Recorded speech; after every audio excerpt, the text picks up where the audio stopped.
everyone, this is रक्षा रघुवंशी और इस lecture में हम सेंटर स्टेट रिलेशन केंद्र राज्य संबंध के बारे में डिस्कस करेंगे। केंद्र और राज्यों के बीच में क्या रिलेशंस है। देखिए, सबसे पहले तो हमें ये पता होना चाहिए कि फेडरल स्ट्रक्चर क्या है हमारे देश का। हमने फेडरलिज्म की बात की थी लास्ट लेक्चर में, संघात्मक शासन की बात की थी। हमारे इंडिया में संघात्मक शासन है और उसका एकात्मक लक्षण भी देखा था, मतलब कि संघात्मकता को जो चीज सपोर्ट कर रही थी वो देखी थी और उसके विरोध में जो चीजें थी वो देखी थी। ठीक है, लास्ट लेक्चर में हमने ये पढ़ा था। उसके आगे की प्रोसेस को बढ़ाते हैं। यहाँ पे देखते हैं सेंटर और स्टेट के बीच में रिलेशन। ठीक है, सेंटर स्टेट के बीच में क्या रिलेशन है। पहली बात तो हमारा जो देश है वो संघात्मक है। ये किस तरह से हमें पता चलता है कि हमारा जो देश है वो बहुत सारे राज्यों में बटा हुआ है। भारत राज्यों का संघ है, बहुत सारे राज्यों में बटा हुआ है। यहाँ पे प्रशासन बहुत अच्छे से हो सके इसलिए इन राज्यों को पावर दे रखी है, मतलब कि इनको कुछ शक्तियां दे रखी है। वही क्या शक्तियां हैं, किस तरह से सेंटर स्टेट की रिलेशन है, वो हम इस लेक्चर में देखेंगे। चलिए स्टार्ट करते हैं। सबसे पहले तो केंद्र राज्य संबंध। देखिए, भारत राज्यों का संघ है, ये हमारे संविधान के आर्टिकल 1 में दे रखा है। ठीक है, अनुच्छेद 1 से 4 तक हमने यूनियन एंड इट्स टेरिटरी पढ़ा था। ठीक है, यूनियन एंड इट्स टेरिटरी, जिसमें हमने 1 से 4 आर्टिकल तक पढ़ा था, जिसमें हमने पहला आर्टिकल ही देखा था, वो क्या था, भारत राज्यों का संघ है। मतलब कि भारत जो है वो राज्यों से मिलकर बना हुआ है, या जो हमारा देश है वो कई छोटी छोटी इकाइयों से मिलकर बना है, जिसमें से जो इकाइयां हैं उनको अलग होने का अधिकार नहीं। ठीक है, भारत के संविधान ने केंद्र और राज्यों के बीच विधायी शक्तियों, कार्यकारी और वित्तीय शक्तियों के बीच में विभाजित किया है। ठीक है, तो केंद्र और राज्य, पहली बात तो जो हमारी सत्ता है उसको 2 लेवल पर दिखा हमने, एक तो केंद्र पर और एक राज्य पर। ठीक है, इसमें जो शक्तियां हैं जैसे कि विधायी शक्तियां, कार्यकारी और वित्तीय शक्तियां, 3 तरह की शक्तियां आती है इसमें। विधायी मतलब कि लेजिस्लेटिव, कार्यकारी मतलब कि आपका प्रशासनिक एडमिनिस्ट्रेटिव शक्तियां है वो, और हमारी तीसरी आती है फाइनेंस। ठीक है, तो हमारी वित्तीय शक्तियां, कार्यकारी एडमिनिस्ट्रेटिव और विधायी शक्तियां लेजिस्लेटिव पावर्स। ठीक, ये विधायी शक्तियां क्या है, जैसे विधान बनाना है तो आपकी संघ सूची, राज्य सूची, संमति सूची, इन तीनों पे कौन कौन से कानून बनाना है, किस तरह से बनाना है, कौन सा कानून लागू होगा, वो चीज। ठीक है, कार्यकारी शक्तियां, एडमिनिस्ट्रेटिव पावर किस तरह से होगी, और वित्तीय शक्तियां, ठीक है, फाइनेंशियल पावर्स कैसे होंगी। तो ये सब चीजें हम इस लेक्चर में देखने वाले हैं, जो संविधान को एक संघीय चरित्र प्रदान करती है। ठीक है, ये चीज पूछी गई थी एमपीएससी मेंस 2014 में, 2 मार्क्स का क्वेश्चन था। ठीक है, इस तरह से आपको बहुत कम वर्ड्स में लिखना होता है, तो आप ये देख सकते हैं यहाँ से। अब केंद्र राज्य संबंधों को 3 भागों में विभाजित किया गया है। कौन कौन से, विधायी संबंध, अभी देखा हमने, प्रशासनिक संबंध और वित्तीय संबंध। विधायी मतलब कि लेजिस्लेटिव, प्रशासनिक मतलब एडमिनिस्ट्रेटिव, और वित्तीय संबंध का मतलब है हमारे फाइनेंशियल। ठीक है, विधान संबंध है, विधायी संबंध, इसको संविधान के किस अनुच्छेद से कहां तक दे रखा है, तो आपको पता होना चाहिए। आर्टिकल 245 से लेकर 255, मतलब 10 है। ठीक है, आर्टिकल 245 से 255। प्रशासनिक संबंध है उसके बाद 256, इससे जस्ट बात है, 256 से लेकर 263 तक। और वित्तीय संबंध है 268 से लेकर 293 तक। ये जो दोनों है, विधायी संबंध और प्रशासनिक संबंध, ये हमारे संविधान के पार्ट इसमें दे रखे, पार्ट 11 में दे रखे हैं, भाग 11 में दे रखे हैं। ठीक है, भाग 11 में, और ये जो है वो किसमें दे रखे हैं, भाग 12 में दे रखे हैं। इसमें भाग 12 में, पार्ट 12। ठीक है, ये पार्ट 11 में है और वित्तीय संबंध जो है पार्ट 12 में है, भाग 12 में, और विधायी संबंध और प्रशासनिक संबंध किसमें, पार्ट 11 में। ठीक है, क्लियर है। कहां से कहां तक पूरा क्या बोल सकते हैं आप, पूरा सेंटर स्टेट रिलेशन में हमने जो शक्तियों का बंटवारा किया वो कहां से कहां तक है, 245 से लेके 293। ठीक है, 245 से 255 हमारे विधायी संबंध आते हैं, 256 से लेके 263 तक हमारे प्रशासनिक संबंध आते हैं, और वित्तीय संबंध कहां से कहां तक आते हैं, 268 से लेके 293 तक। क्लियर है। ठीक है, अब आगे चलते हैं, एक एक करके पढ़ते हैं। विधायी संबंध, पहले तो विधायी संबंध आते हैं, भाग 11 में है, अनुच्छेद 245 से लेके 255 तक है। केंद्र और राज्य के बीच में विधायी संबंधों को इन मतलब जो विभिन्न पहलुओं हैं उनसे संबंधित है। इससे कि संसद द्वारा और राज्य के विधानमंडलों द्वारा बनाए गए कानूनों का प्रादेशिक क्षेत्राधिकार। देखिए, संसद जो कानून बनाती है उसका, और राज्य की जो विधानमंडल है वो कानून बनाती है उनका। उन कानूनों का क्षेत्राधिकार कहां से कहां तक है, जैसे कि राज्यों में जो कानून बनेगा वो सिर्फ उसी राज्य की जो एरिया है उसी एरिया में लागू होगा, और जो संसद कानून बनाएगी वो पूरे देश में लागू होगा। तो इनके क्या क्या क्षेत्राधिकार है, कौन कौन से कानून बना सकते हैं, इनको क्या क्या विषय दिए गए हैं, और वो जो कानून होगा वो कहां कहां पे लागू होगा। ठीक है, किन एरिया में ये माना जाएगा। तो क्लियर है, ये है। दूसरी चीज विधायी विषयों का वितरण, इनके जो विधायी विषय है उनका वितरण कर रखा है। जैसे कि संघ सूची में कुछ विषय है, राज्य सूची में कुछ विषय है, संवर्ती सूची में कुछ विषय है, तो इन विषयों का वितरण कर रखा है। ठीक है। नेक्स्ट आता है राज्य सूची के संबंध में कानून बनाने के लिए संसद की शक्ति। राज्य सूची के विषय में राज्य सरकार कानून बनाती है, केंद्र सूची के विषय में केंद्र सरकार कानून बनाती है, मतलब संघ सूची, और संवर्ती सूची होती है जिसपे दोनों कानून बना सकते हैं। लेकिन राज्य सूची के विषय में कानून बना सकती है संसद, जब भी वो विषय राष्ट्रीय महत्व का लगता है तो। ठीक है, ओके। उसके बाद केंद्र का राज्यों पर नियंत्रण, केंद्र सरकार जो है उसका राज्यों पर नियंत्रण होता है, राज्य केंद्र से अलग नहीं जा सकते हैं। ठीक है, तो ये विधायी संबंध के बारे में क्वेश्चन पूछा गया था एमपीएससी में 2007। ठीक है, तो आप बता सकते हैं विधायी संबंध, आगे और बताते हैं हम इनको एक एक करके सबको पढ़ते हैं। शक्तियों का विभाजन किस तरह से कर रखा है, जो 7वीं अनुसूची में संघ सूची, राज्य सूची और संवर्ती सूची, इन तीन संदर्भ में केंद्र और राज्यों के बीच में शक्तियों का विभाजन कर रखा है। संघ सूची जिसमें 100 विषय है अभी वर्तमान में, और मूल रूप से संविधान में 97 विषय थे। राज्य सूची जिसमें 61 विषय है, मूल रूप से कितने थे, 66 विषय थे। और संवर्ती सूची जिसमें अभी 52 विषय है, मूल रूप से 47 विषय थे। ठीक है, ये शक्तियों का विभाजन कर रखा है। संघ सूची जिसपे केंद्र सरकार कानून बनाती है। कौन कौन से विषय आते हैं, जैसे कि परमाणु ऊर्जा है, ठीक है, रेलवे है, रक्षा है, विदेश मामले, वायु सेवा, बैंकिंग, युद्ध और शांति, ठीक है, डाक तार से रिलेटेड, बंदरगाह, मुद्रा और विदेशी व्यापार, इन सभी से रिलेटेड जो कानून है वो संघ सूची में लिखे गए हैं। ठीक है, इनपे केंद्र सरकार जो है वो कानून बनाती है। राज्य सूची में कौन कौन से विषय आते हैं, जैसे कि कृषि आता है, जेल आती है, पुलिस आता है, लोक स्वास्थ्य आता है, शराब, भूमि, स्थानीय शासन, इन सभी पर, पशुपालन भी आता है, वाणिज्य व्यापार भी आता है। तो ये सभी राज्य सूची के, जिस पर राज्य सरकार कानून बनाती है। ठीक है, ये सेम ही है, मतलब इन पे कानून भी केंद्र सरकार ही बनाएगी और वही इस पे टैक्स लेगी। राज्य सरकार जिस पे कानून बनाएगी उस पे राज्य सरकार टैक्स लेगी। ठीक है, ओके। और उसके बाद संवर्ती सूची, संवर्ती सूची ऐसी है जिसपे दोनों सरकार कानून बना सकते हैं, केंद्र सरकार भी और राज्य सरकार भी। ठीक है, इसमें कौन कौन से विषय आते हैं, जैसे कि वन आता है, शिक्षा आती है जिसपे दोनों सरकार कानून बना सकती हैं, सामानों में मिलावट की बात करें हम, कृषि भूमि में जो अतिरिक्त अन्य जो भूमि संपदा होती है उस पे, ठीक है, उसको बना सकते हैं, मजदूर संघ है उस पे दोनों कानून बना सकते हैं, गोद लेना, जैसे कि किसी का भी बेटा नहीं है तो किसी को गोद लेना और उत्तराधिकार की, इस पे दोनों सरकार कानून बना सकती है। लेकिन इस पे अगर केंद्र सरकार ने कानून बनाया है सेम ही विषय पे तो फिर केंद्र सरकार का माना जाएगा। मगर राज्य सरकार ने भी बना लिया, केंद्र सरकार ने भी बना लिया, तो उस कंडीशन में किसका कानून माना जाएगा, तो केंद्र सरकार का माना जाएगा। इसके बाद होती है अवशिष्ट शक्तियां, उस पर जो भी मामले अवशिष्ट शक्तियों में आते हैं उस पर कोई भी कानून बना सकता, सॉरी संविधान में संवर्ती सूची पर तो कोई भी कानून बना सकता है, लेकिन अवशिष्ट शक्तियां जो होती है, अवशिष्ट शक्तियां, ठीक है, अवशिष्ट शक्तियों के सिर्फ और सिर्फ केंद्र सरकार कानून बनाती है। कौन बनाती है, केंद्र सरकार कानून बनाती है। मतलब ऐसी शक्तियां जिनका अभी जो मैंने आपको लिस्ट बताई ना, जिनमें जो भी मुद्दा नहीं है उस मुद्दे पे अवशिष्ट शक्तियों में आती है, मतलब जो मुद्दे कभी फ्यूचर में आएंगे उस टाइम पे नहीं लिखे गए तो उन पे केंद्र सरकार कानून बनाएगी। जैसे कि साइबर कानून जो है वो किसमें आता है, वो अवशिष्ट शक्तियों में आता है जिसपे केंद्र सरकार कानून बनाती है। ठीक है, तो इन सूचियों में जो विषय नहीं है उसमें केंद्र सरकार कानून बनाएगी। क्लियर है, ठीक है। संघ सूची में जैसे कि विदेशी मामले हो गए, रक्षा, रेलवे, डाक सेवा, बैंकिंग, परमाणु ऊर्जा, संचार, मुद्रा, ये विषय है। ठीक है, राज्य सूची जैसे कि पुलिस है, सार्वजनिक आपकी व्यवस्था है, रोडवेज है, स्वास्थ्य है, कृषि, स्थानीय सरकार, पेयजल सुविधा, स्वच्छता, ये सभी विषय किसमें आते हैं, राज्य सूची में आते हैं। संवर्ती सूची जिसपे दोनों कानून बना सकते हैं, जैसे कि शिक्षा, वन, जंगली जानवर और पक्षियों का संरक्षण, बिजली, श्रम, कल्याण। ठीक है, उसके बाद आपराधिक कानून और प्रक्रिया, नागरिक प्रक्रिया, जनसंख्या नियंत्रण और जो परिवार नियोजन है वो, ड्रग्स। ठीक है, इसके अलावा मैंने आपको बताया था मजदूर संघ, गोद लेना या उत्तराधिकारी बनाना, तो उस पर जो है वो दोनों कानून बना सकते हैं, लेकिन अगर केंद्र सरकार ने बनाया है तो उसी का चलेगा। ठीक है, ओके। अब बात आती है अनुच्छेद 245। ठीक है, अब एक करके बात है 245, 249 और 250। अच्छा, इसमें सारे आपको आर्टिकल याद नहीं रखे, जो मैं बता रही हूँ बस वो याद रखें। ठीक है, 245 में क्या लिखा है, 245 से स्टार्ट है। 245 में लिखा रहा है केंद्र को अपनी कार्यकारी शक्तियों के प्रयोग के संबंध में कुछ मामलों में राज्यों को निर्देश देने का अधिकार है।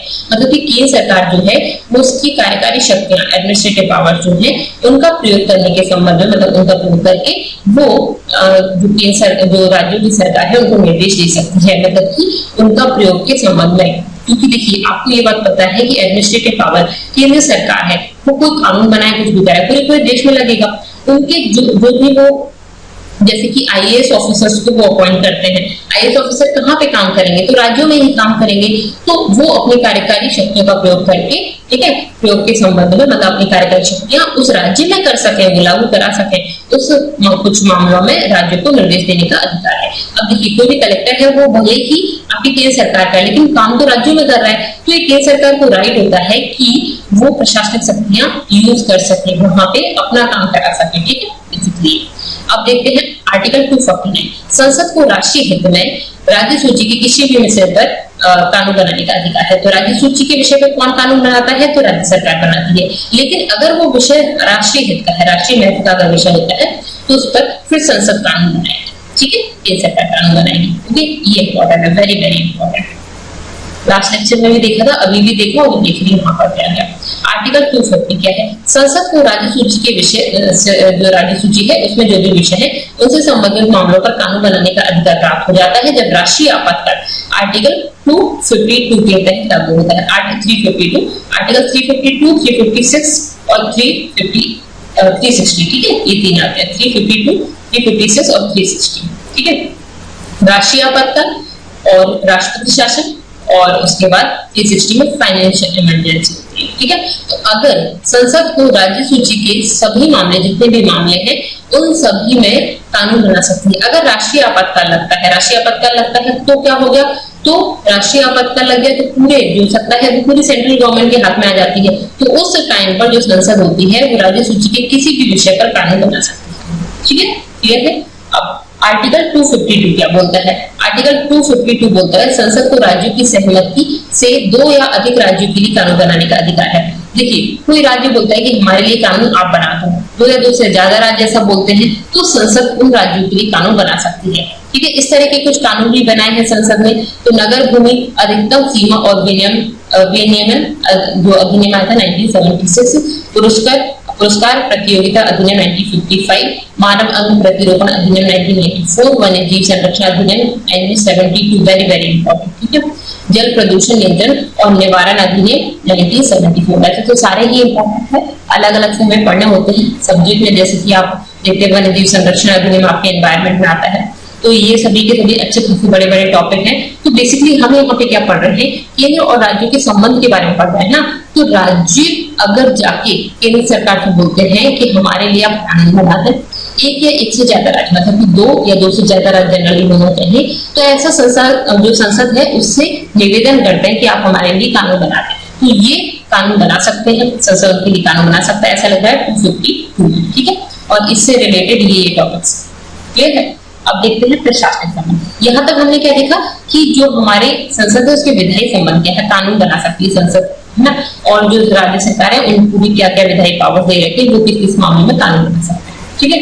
अब हम बात करते हैं प्रशासनिक संबंध की। प्रशासनिक संबंध क्या है हमारे, तो देखिए संविधान के भाग 11 में ही आर्टिकल 256 से लेकर 263 तक केंद्र राज्य के प्रशासनिक संबंध के बारे में बताया गया है। यहाँ पे आप कुछ आर्टिकल देखेंगे, जैसे कि आर्टिकल 73 क्या बताता है, वेरी वेरी इंपॉर्टेंट। आर्टिकल 73 बहुत ही इंपॉर्टेंट है। संघ की प्रशासनिक शक्ति उन विषयों पर सीमित है जिन पर संघीय संसद के विधि निर्माण के अधिकार है। मतलब कि संघ की प्रशासनिक शक्ति कहाँ तक है, जो संघ के पास प्रशासनिक पावर कितनी है, जिन विषय पर, उन विषयों पर सीमित है जिस पर संघीय संसद कानून बनाती है। मतलब कि केंद्र सरकार जिन विषय पर कानून बनाती है ना, जो संघ है मतलब कि प्रशासनिक शक्ति उसकी वहीं तक है, ठीक है। केंद्र की प्रशासनिक शक्ति वहीं तक है जहां पर वो अपने मतलब जो संघ सूची है उससे रिलेटेड कानून बनाएगी, उससे रिलेटेड टैक्स लेगी और उसी से रिलेटेड प्रशासनिक शक्ति देगी। सिंपल सी बात है। तो सेम चीजें दे रखी है, तुम कानून बना रहे हो तो तुम ही काम करो और तुम ही इससे रिलेटेड टैक्स भी दो, ठीक है। जो तुम कानून बना रहे हो काम में भी तुम्हें को करना है और टैक्स भी तुम्हें को लेना है, क्लियर है। आर्टिकल 7। अब आर्टिकल 162 ये क्या बोलता है, राज्यों की प्रशासनिक शक्तियां उन विषयों पर सीमित है। राज्यों की प्रशासनिक शक्तियां कहाँ पे है, जिन पर राज्य विधानमंडल कानून बनाती है। सिंपल सी बात है। 73 में केंद्र सरकार को वहां तक प्रशासनिक शक्ति मिलती है जिसमें वो कानून बना रही है, और 162 में क्या बता रखा है, राज्य सरकार को प्रशासनिक शक्ति उन विषय पर है जिसपे राज्य सरकार कानून बना रही है। क्लियर हो गया। संवर्धित सूची जो है उन विषयों पर साधारणतः प्रशासनिक अधिकार राज्यों के पास है, किंतु इन विषयों पर राज्यों की प्रशासनिक शक्ति कुछ विशेष परिस्थितियों में संघ की प्रशासन शक्ति के अधीन हो जाती है, जहां पर संविधान ऐसा करने का प्रावधान किया गया। मतलब कि समवर्ती सूची के दोनों बना सकता है, राज्यों के पास भी है और केंद्र के पास भी है। ठीक है। और इसकी जो प्रशासनिक अधिकार है वो राज्यों के पास है। इस पे कानून तो दोनों बना सकते हैं, प्रशासनिक अधिकार राज्यों के हैं, कभी कभी ये केंद्र के भी हो जाते हैं। क्लियर है? ठीक है। अब बात करते हैं आर्टिकल 256 की। 256 से हम कर रहे हैं। 256 क्या बोलता है? राज्य की कार्यपालिका शक्ति का इस प्रकार प्रयोग करेगा, मतलब राज्य जो है वो अपनी कार्यपालिका शक्ति का इस तरह से प्रयोग करे, मतलब उनके पास भी कार्यपालिका की शक्ति है, ठीक है, एडमिनिस्ट्रेटिव पावर है, वो उसका यूज इस तरह से करे जिससे कि उसके राज्य क्षेत्र में, जो राज्य है उसके राज्य क्षेत्र में संसद की विधियों का अनुपालन सुनिश्चित कर सके। मतलब संसद ने जो कानून बनाए हैं वो उनको फॉलो करना चाहिए। उस राज्य में ऐसा ना हो कि वो ऐसे काम कर रहा है जिससे कि संसद के कानून ही फॉलो नहीं हो रहे। तो उनको अपनी कार्यपालिका शक्ति का यूज तो करना है, लेकिन वो उस तरह से करना है, उस दायरे में रह के करना है कि उनके राज्य क्षेत्र में संसद ने जो कानून बनाए हैं उनको पालन किया जा सके। क्लियर है? उनको सुनिश्चित करना है कि इनका पालन, जो संसद में जो भी कानून बनाए हैं उनका पालन। क्लियर है? ये राज्य की ड्यूटी बनती है। Very very important. उसके बाद आर्टिकल 257 में दो है, 1, 2। ठीक है। 257 में क्या लिखा गया है ये आपको एक एक करके याद नहीं रखना। 257 याद रखिए। राज्यों की कार्यपालिका शक्ति का प्रयोग इस प्रकार किया जाएगा जिससे संघ की कार्यपालिका शक्ति का व्यवधान ना हो। मतलब कि राज्य जो है अपनी कार्यपालिका शक्ति का यूज तो करे, लेकिन ऐसा नहीं हो कि जो संघ की कार्यपालिका शक्ति है उसके बीच में अड़ंगे डाल रहे हैं। ठीक है, तो वहां पे उसको बीच में, मतलब उस पर व्यवधान नहीं डालना है। ठीक है, ओके। क्योंकि केंद्र कहाँ पे काम करेगा? ऑब्वियसली केंद्र जो पूरा है वो राज्यों से मिलकर बना हुआ है, हमारा देश तो राज्यों से मिलकर बना हुआ है, तो केंद्र जो भी काम करेगा वो राज्यों में तो आके करेगा। तो ऐसा ना हो कि हम अपने अपने काम में लगे हुए हैं और केंद्र जो अपना काम ही नहीं कर पा रहा। ठीक है, तो ये राज्यों की ड्यूटी बनती है। उसके बाद आर्टिकल 257 का 2 पार्ट, इसमें क्या लिखा है? केंद्र और संचार माध्यमों की रक्षा एवं उनको बनाए रखने के लिए केंद्र राज्यों को निर्देश दे सकता है। संचार माध्यम जो है उनकी रक्षा करने के लिए और इनको बनाए रखने के लिए केंद्र सरकार जो है वो राज्यों को निर्देश दे सकती है। यदि ऐसे निर्देश का पालन नहीं किया जाता है तो आर्टिकल 355 के तहत राज्य के समाधान के तंत्र की विफलता मानी जाती है और आर्टिकल 356 के तहत राष्ट्रपति शासन लगाया जा सकता है। मतलब कि जो केंद्र सरकार है वो राज्यों को निर्देश दे रही है कि आप इस तरह से करो। ऐसा नहीं कि आपकी राज्य में क्या हो रहा है, जैसे मान लीजिए राज्य में जो ट्रेन की लाइन बिछी हुई है, ठीक है, रेलवे लाइन जो बिछी हुई है वो वहां के लोग तोड़ रहे हैं या राज्य सरकार कुछ कर ही नहीं रहे। तो अब ऐसा है, अगर इनका पालन नहीं हो रहा है तो मतलब क्या है, राज्य की जो तंत्र है वो विफल हो गया है। आर्टिकल 355 में ऐसा लिखा गया है। तो अगर ये विफल हो गया है तो फिर आप उसमें राष्ट्रपति शासन लगा दो 356 के तहत। क्लियर है? ओके। अब बात करते हैं आर्टिकल 258 की। इसमें क्या लिख रखा है? तो केंद्रीय संसदीय अधिनियमों के क्रियान्वयन के लिए राज्यों के प्रशासनिक तंत्र का प्रयोग कर सकता है। ठीक है, बिल्कुल, जो अपने काम है उनके लिए राज्यों के प्रशासनिक तंत्र का प्रयोग कर सकता है। केंद्र को किसी राज्य में बिना उसकी सहमति के सैनिक, अर्धसैनिक बल तैनात करने की शक्ति है। Very very important. केंद्र के पास ये शक्ति है, वो किसी भी राज्य में सैनिक बल तैनात कर सकता है, अर्धसैनिक बल तैनात कर सकता है, उनको ये शक्ति है। ठीक है। फिर आर्टिकल 262, ये सब पावर केंद्र को इसीलिए ज्यादा दे रखी है, इतनी ज्यादा पावर्स कि राज्य अलग ना होने की मांग करने लग जाए। ठीक है। आर्टिकल 262 में क्या दे रखा है? यह अनुच्छेद संसद को अंतरराज्यीय नदी जल से संबंधित विवाद के समाधान के लिए विधि बनाने का अधिकार देता है। Very very important. देखिए, अब हमारी जो नदियां हैं वो बहुत सारे राज्यों से होकर जाती है। कोई भी एक नदी है वो एक राज्य में तो नहीं चलती पूरी, एक से दूसरे राज्य में आती है, दूसरे से तीसरे में आती है। ठीक है, इस तरह से तो राज्यों के बीच में जो नदी है वो जा रही है, नदी का जगह जा रही है, तो नदी का जो जल है वो भी उनमें डिस्ट्रीब्यूट होगा। कोई परियोजना वगैरह है उसका भी लाभ दोनों को मिलेगा या तीनों को मिलेगा। ठीक है, तो यहाँ पे जो संसद है उसको अंतरराज्यीय नदी जल विवाद जो है उससे संबंधित जो भी विवाद है उनके समाधान के लिए उनको कानून बनाने का अधिकार है। ठीक है, अब दो राज्यों से रिलेटेड बात हो गई है, सिर्फ और सिर्फ एक राज्य की नहीं है। तो जो नदियां हैं उनसे रिलेटेड जो भी विवाद है, दो राज्यों के बीच में जो विवाद है उससे संबंधित कानून कौन बनाएगा? केंद्र सरकार बनाएगी। ठीक है, इसके तहत संसद ने अंतरराज्यीय नदी जल विवाद अधिनियम 1956 पारित किया था, जिसके अनुसार ऐसे विवादों के निर्णय लेने के लिए राष्ट्रपति अंतरराज्यीय नदी जल अधिकरण गठित कर सकते हैं, ठीक है। और इसी से जो भी डिस्प्यूट होते हैं वो उनको सॉर्ट आउट किया जाता है। बेसिकली जैसे कोई भी नदी है उसका 70% पार्ट एक राज्य में है, ठीक है, और 30% दूसरे राज्य में है। तो बेसिकली होता क्या है, इनका जो पानी है उसका क्या है, इस पे कोई परियोजना बन रही है वो क्या है, जैसे कि नर्मदा नदी पर, ठीक है, नर्मदा नदी पर जो बांध है, अब देखिए यहाँ पे सरदार सरोवर बांध है, नर्मदा नदी पर कहाँ पे है, गुजरात में, ठीक है, और नर्मदा नदी ज्यादा पार्ट कहाँ पे जाता है, मध्य प्रदेश में, गुजरात में बहुत कम पार्ट जाता है, ठीक है। तो नर्मदा नदी का जो जो आपका सरदार सरोवर बांध है उसका फायदा उस परियोजना से मध्य प्रदेश को भी है, गुजरात को भी है, महाराष्ट्र को भी है और राजस्थान को भी है। तो ये इतने सारी जगह इसका जो जल है वो ले रहे हैं, और इनमें जो भी डिस्प्यूट होते हैं ना, जो भी जैसे कि पानी हमारे यहाँ जा रहा है, हमें ज्यादा मिलना चाहिए, हमें कम मिलना चाहिए, तो इस तरह से तो ये जो भी डिस्प्यूट होते हैं ना, वो सभी के सभी यही जो अधिकरण है वो सॉर्ट आउट करता है। जो संसद है इससे रिलेटेड कानून बनाती है। इसके लिए अधिनियम आए थे, अंतर्राज्यीय नदी जल विवाद अधिनियम 1956। ओके, इसके बाद हम बात करते हैं आर्टिकल 352। 352 क्या बोलता है, जब आपातकाल की स्थिति हो, मतलब कि आपातकाल आया हो, तब केंद्र राज्यों को किसी भी विषय पर प्रशासनिक निर्देश दे सकता है। 352 के तहत राष्ट्रीय आपातकाल लगता है, ठीक है, राष्ट्रीय आपातकाल। 356 के अंतर्गत राज्य में राष्ट्रपति शासन लगता है, और 360 में वित्तीय आपातकाल लगता है। तो ये जो है राष्ट्रपति वाला जो आपका राष्ट्रीय आपातकाल है, उसकी स्थिति में केंद्र राज्यों को किसी भी विषय पर प्रशासनिक निर्देश दे सकता है, मतलब सारी की सारी पावर केंद्र के पास आती है। केंद्र जो है वो राज्यों को किसी भी विषय पर प्रशासनिक निर्देश दे सकता है, ठीक है। उसके बाद हम बात करते हैं आर्टिकल 312।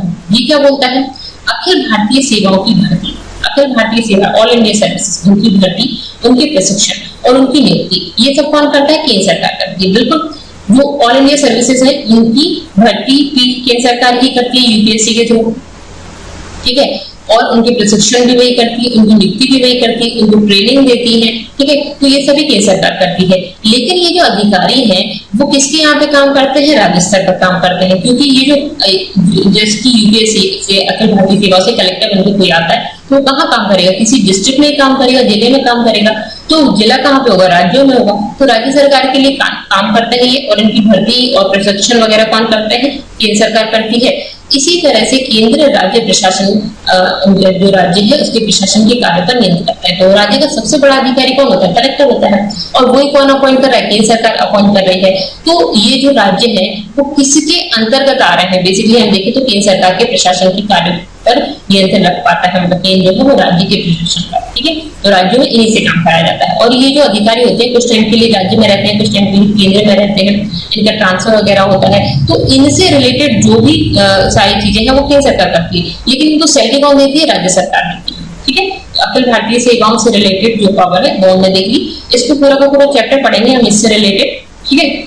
यहाँ पे ये भी देख लेते हैं, अखिल भारतीय सेवाएं ऑल इंडिया सर्विसेज एक्ट 1951 के अधीन आती है, और इसी कानून के तहत इनकी आचरण, इनकी अनुशासन और इनकी अपील संबंधी जो नियम है वो बनाए गए हैं। इसमें 3 तरह की ऑल इंडिया सर्विसेज होती है, आईएएस, आईपीएस और आईएफएस। आईएएस भारतीय प्रशासनिक सेवा, ठीक है, और आईपीएस मतलब पुलिस सेवा होती है, और आईएफएस वन सेवा, फॉरेस्ट सर्विसेज, ठीक है। इंडियन फॉरेस्ट सर्विसेज, ये पुलिस सर्विसेज, ठीक है, और ये एडमिनिस्ट्रेटिव सर्विसेज होती है। ये जो दोनों थी ये तो स्टार्टिंग से ही है, और यहाँ पे 1966 में जोड़ी गई थी आईएफएस, ठीक है, आईएफएस, ठीक है। एफ मतलब की फॉरेस्ट सर्विसेज, और एक होती है आईएफएस, इंडियन फॉरेन सर्विसेज, वो सेंट्रल गवर्नमेंट के अंडर आती है। सरदार वल्लभ भाई पटेल के आग्रह पर इन्हें संविधान में शामिल किया गया था। वेरी वेरी इंपॉर्टेंट, जो हमारी ऑल इंडिया सर्विसेज है उनको हमारे संविधान में शामिल नहीं किया जा रहा था, कोई नहीं मान रहा था, लेकिन सरदार वल्लभ भाई पटेल ने ऐसा बोला कि अगर आप इनको इंक्लूड नहीं करोगे तो मैं चला जाऊंगा, ठीक है। तो इसीलिए इनको इंक्लूड किया गया, और इनके पीछे इनका रीजन था कि हमारे देश में एकता बनी रहे, ठीक है, केंद्र जो है उसका नियंत्रण बना रहे राज्यों पर, ठीक है। और जो आईएफएस और आईएएस और आईपीएस अधिकारी होते हैं केंद्र सरकार नियुक्त करती है और राज्यों में काम करते हैं, तो इसी और इनका चेंज होता रहता है, केंद्र में भी जाते हैं, राज्य में भी जाते हैं। तो बेसिकली इस वजह से इसको बोला गया था। खैर हम उस चैप्टर को पढ़ेंगे तो और डिटेल में पढ़ेंगे। अब नियुक्ति संघ लोक सेवा आयोग की परीक्षा के जरिए राष्ट्रपति द्वारा होती है और उन्हें सेवा से हटाने का अधिकार भी सिर्फ राष्ट्रपति के पास होता है और किसी के पास नहीं होता। इन अधिकारियों की पदोन्नति पर विचार विभागीय समिति द्वारा किया जाता है, जिसमें संघ लोक सेवा आयोग के और केंद्र के प्रतिनिधि होते हैं, राज्यों के नहीं होते इसमें, जो यूपीएससी है उसकी और केंद्र सरकार के प्रतिनिधि होते हैं इनकी ट्रांसफर वगैरह की, मतलब इनके जो इंक्रीमेंट वगैरह की, जैसे कि कोई किसी पोस्ट पे होता है फिर उसके बाद आगे आगे आगे, ठीक है। उसके लिए ब्रिटिश कालीन कानून गवर्नमेंट ऑफ इंडिया एक्ट 1935 में जिला अधिकारी और पुलिस अधीक्षक के को मौके पर त्वरित फैसले लेने के मद्देनजर काफी अधिकार दिए गए थे और आजादी के बाद भी उन्हीं प्रावधानों को संविधान में शामिल किया गया। क्यों शामिल किया गया? ताकि जो अधिकारी है वो बिना किसी राजनीतिक हस्तक्षेप के काम कर सके। इसीलिए इनको सिर्फ और सिर्फ राष्ट्रपति द्वारा अपॉइंट किया जा सकता है, राष्ट्रपति इनको हटा सकते हैं। राज्यों में काम कर रहे हैं तो राज्य की जो सरकार है वो इन पे प्रेशर डाल सकती है, तो ऐसा ना हो, इसी वजह से इनकी जो इनकी पदोन्नति वगैरह है, ठीक है, तो वो सब भी केंद्र सरकार ही करती है, ये नहीं करते हैं, ठीक है, राज्य सरकार नहीं करती है। यहाँ पे पहले ब्रिटिश टाइम पर भी ऐसा होता था और वही सेम चीजें आजादी के बाद भी फॉलो की गई, ठीक है, जिससे कि अपने डिसीजंस ले सके और राजनीतिक हस्तक्षेप ना हो इन पर, ठीक है। यहाँ पे राज्य सरकार क्या कर सकती है? जैसे सैलरी तो राज्य सरकार ही दे रही है ना, तो क्या कर सकती है? तो सिर्फ और सिर्फ ट्रांसफर कर सकती है, कुछ नहीं, ओके। अब ये हमने पूरा का पूरा क्या पढ़ लिया? प्रशासनिक संबंध पढ़ लिए, एडमिनिस्ट्रेटिव रिलेशन पढ़ लिए और हमने लेजिस्लेटिव रिलेशन पढ़ लिए। नेक्स्ट लेक्चर में हम फाइनेंशियल रिलेशंस पढ़ेंगे। यहाँ पे ये जो टॉपिक पढ़ा इससे रिलेटेड कुछ क्वेश्चन देख लेते हैं, बाकी क्वेश्चन हम नेक्स्ट लेक्चर में देखेंगे। निम्न कथनों पर विचार करें। भारत के संविधान के अनुच्छेद 73, मैंने बताया था 73 अभी, जो संघ की कार्यकारी शक्ति की सीमा से संबंधित है, संघ की कार्यकारी शक्ति की सीमा से संबंधित है, वे क्या प्रदान करता है? संघ की कार्यकारी शक्ति उन सभी मामलों तक फैली हुई है जिसके संबंध में संसद के पास कानून बनाने की शक्ति है। बिल्कुल, कार्यकारी शक्ति कहाँ तक है? इस पर केंद्र सरकार कानून बना रही है, वहां तक है, बिल्कुल सही है, ठीक है। भारत सरकार किसी भी संधि के तहत उपलब्ध ऐसे अधिकार का प्रयोग कर सकती है, वो कर सकती है, ठीक है। तो यहाँ पे ऑप्शन ए भी सही है, ऑप्शन बी भी सही है, मतलब कि ए और बी दोनों। ऑप्शन सी सही हो जाएगा आपका, ठीक है। अब निम्न में से कौन सा, एक बार हम इसको देख लेते हैं कौन सा सही है। सही है पूछा गया था, ठीक है। निम्न में से कौन सा विषय केंद्र सरकार के अधीन आता है? केंद्र सरकार के अधीन कौन कौन से विषय आते हैं? क्या बैंकिंग आता है? बिल्कुल आता है। कृषि, कृषि राज्य सरकार के अंतर्गत आता है। जेल, ये राज्य सरकार। सार्वजनिक स्वास्थ्य, तो स्वास्थ्य भी राज्य सरकार के अंदर आता है। केंद्र सरकार के अंदर क्या आता है? फाइनेंस से रिलेटेड मामले हैं, विदेशी मामले हैं, प्रतिरक्षा, ठीक है, मदर रक्षा से रिलेटेड है, विदेशी मामले हैं, रेलवे है, वायु सेवा है, युद्ध और शांति है, बंदरगाह है, ठीक है, विदेशी व्यापार है, बैंकिंग है, ये सभी जो है वो केंद्र सरकार के अधीन आते हैं। तो केंद्र सरकार के अधीन बैंकिंग आता है, परमाणविक ऊर्जा है इसमें, ठीक है, विदेशी मामले हो गए, रक्षा हो गया, बैंकिंग हो गई, ठीक है। उसके बाद निम्नलिखित में से कौन प्रशासनिक सुधार आयोग से संबंधित नहीं है? प्रशासनिक सुधार आयोग, ठीक है। देखिए ये हम ना नेक्स्ट लेक्चर में पढ़ेंगे, यहाँ पे आप इसका आंसर बताइएगा और इसको हम नेक्स्ट लेक्चर में पढ़ेंगे, क्योंकि अभी हमने कोई भी समिति नहीं पढ़ी इससे रिलेटेड, ठीक है। प्रशासनिक सुधार आयोग से रिलेटेड हमने कोई समिति नहीं पढ़ी। इस चैप्टर में काफी सारी समितियां आएंगी, ठीक है, जैसे राजमन्नार समिति किससे रिलेटेड है, सरकारिया समिति, पश्चिम बंगाल स्मरण पत्र और हनुमंतिया समिति, ठीक है, ये आयोग। इससे मैं बता देती हूँ प्रशासनिक सुधार आयोग से रिलेटेड है सरकारिया समिति, ठीक है। फिर भी आप इसको पढ़ के देखिएगा। तो यहाँ पे हमने ये चैप्टर पढ़ा जिसमें हमने क्या क्या देखा, लेजिस्लेटिव रिलेशन देखे और हमने क्या देखा और एडमिनिस्ट्रेटिव रिलेशन देखा। नेक्स्ट लेक्चर में हम फाइनेंशियल रिलेशंस देखेंगे। मैं आपको ये बता दूं कि फेडरेशन जो है उसकी जगह पे हमने यूनियन, संघ का वर्ड का यूज किया है, ठीक है। और जो संघीय प्रणाली है वो सबसे पहले कनाडा के संविधान में ली थी और हमने कनाडा के संविधान से ही ली है, ठीक है। तो हमने ये संघात्मक लक्षण है, संघीय प्रणाली है, उसका प्रावधान कहाँ से लिया है? तो कनाडा के संविधान से लिए है, ठीक है। किससे लिया है? कनाडा के संविधान से। और यहाँ पे हमने क्या किया गया है? तो शक्तियों का विभाजन किया है केंद्र और राज्यों के बीच में। कौन कौन सी शक्तियां? विधायी शक्तियां, ठीक है, प्रशासनिक और वित्तीय शक्तियां की गई है, ठीक है। और न्यायिक शक्ति का विभाजन किया गया है क्या? तो नहीं, हमारे यहाँ एकीकृत न्याय व्यवस्था है, तो हमने विधायी शक्तियां, लेजिस्लेटिव पावर्स, ठीक है, प्रशासनिक शक्तियां, ठीक है, एडमिनिस्ट्रेटिव पावर्स, और हमने वित्तीय शक्तियों का तो विभाजन किया है केंद्र और राज्यों के बीच में, ठीक है, इनका विभाजन किया गया है। लेकिन क्या हमने न्यायिक शक्तियों का विभाजन किया है? तो बिल्कुल नहीं। हमारे यहाँ एकीकृत न्याय व्यवस्था, एक ही सुप्रीम कोर्ट है, उसके अंडर आता है हाई कोर्ट, ठीक है। तो सुप्रीम कोर्ट पूरे देश में होता है, एक ही है, और उसके अंदर फिर आपके हाई कोर्ट है, सभी स्टेट के लिए अलग अलग, फिर आपके डिस्ट्रिक्ट कोर्ट वगैरह आते हैं, तो हमने न्यायिक शक्ति है उसका यहाँ पे विभाजन नहीं किया है। ठीक है, एकल न्याय प्रणाली है हमारे यहाँ पे, क्लियर है। और हमारे ये जो विधायी शक्तियां वो किस पार्ट में दे रखी है, पार्ट 11 में। ठीक है, प्रशासन शक्तियां पार्ट 11 में है और वित्तीय शक्तियां पार्ट 12 में है। ठीक है ना, ओके। ये कितने से कितने तक है, 245 से लेके 293, याद रखो 245 से 5 255, ठीक है, 256 से लेके यहाँ तक 63 तक, 263 तक, और यहाँ पे कितने से है 268 से। ठीक है, ये आपको इसी तरह से याद आएंगे, 245 से लेके यहाँ पे 293 याद रखो। ठीक है, 10 गिन लो, फिर इसके बाद 56 से स्टार्ट हो जाएगा 63 तक, और फिर इसके बाद 63 के बाद आपका 68 से स्टार्ट हो जाता है। क्लियर है, ठीक है, ये सब चीजें हमने इस लेक्चर में पढ़ी। तो that's all for this video, thank you so much, thanks for watching.